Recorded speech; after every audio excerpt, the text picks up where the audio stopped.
Welcome back, America. We're here with our good friend, Michael Pillsbury, Heritage Foundation Senior Fellow for China Policy, and he wrote a great book, The 100-Year Marathon, China's Secret Strategy to Replace America as the Global Superpower, and that has been key for years now, Michael. A couple of questions, and you're the perfect person to answer this. Number one, as I understand it, the Chinese economy is hurting right now, and number two, if they actually want to go toe-to-toe with the United States in a tariff war, because most of these other countries want to meet with President Trump and negotiate some kind of deal, apparently China does not, or at least they want to save face. They don't want to show that they do. How's that going to wind up for China? Well, it's a big risk for China either way.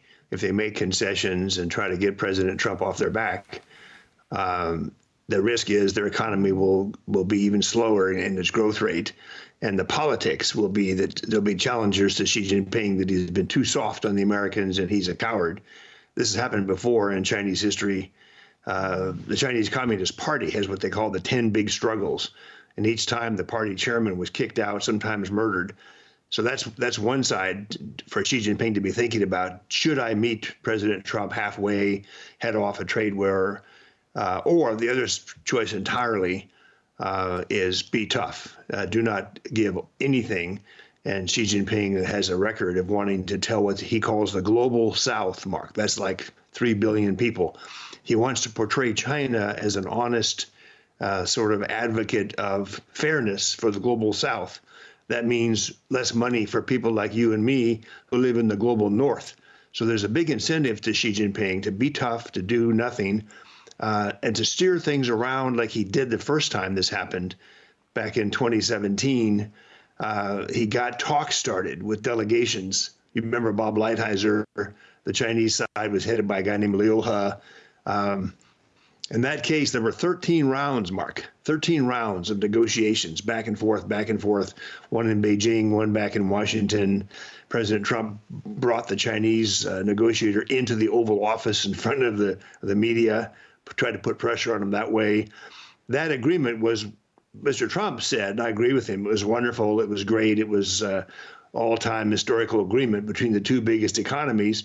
And then the Chinese proceeded to not honor it in almost any way at all. So that could be the model for what we're going to see over the coming year is Chinese stalling. That's a key word. They'll stall us and make the minimum concessions to prevent really massive tariffs being put on them and other kinds of punishment and just try to wait Mr. Trump out. Sounds like the Iranians, too, by the way. Let me ask you this, Michael Pillsbury. But if these tariffs stay in place, I mean, we're talking about massive tariffs for a period of time. What will that do to China's economy? Well, it depends on what China's trading partners do and on the Chinese consumer market. What Xi Jinping has been up to the last 2 or 3 years is saying we have to turn inward and have our own people, our own rising middle class, buy our products and to some degree rely much less on the Americans or the European Union. That's the thrust of what Xi Jinping is doing, and I think you know why.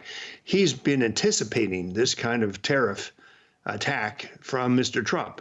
When I was last in China about a year ago, I got an earful of how they're getting ready for Trump. They're not afraid of him. They can outlast him for 2 or 3 years. And don't believe anything negative about our Chinese economy. That's the official Chinese propaganda line. Our economy's doing fine. We're going to have 5% growth next year. You Americans will be lucky to get 1.5 or 2%. So we're going to be double or triple your American growth rate.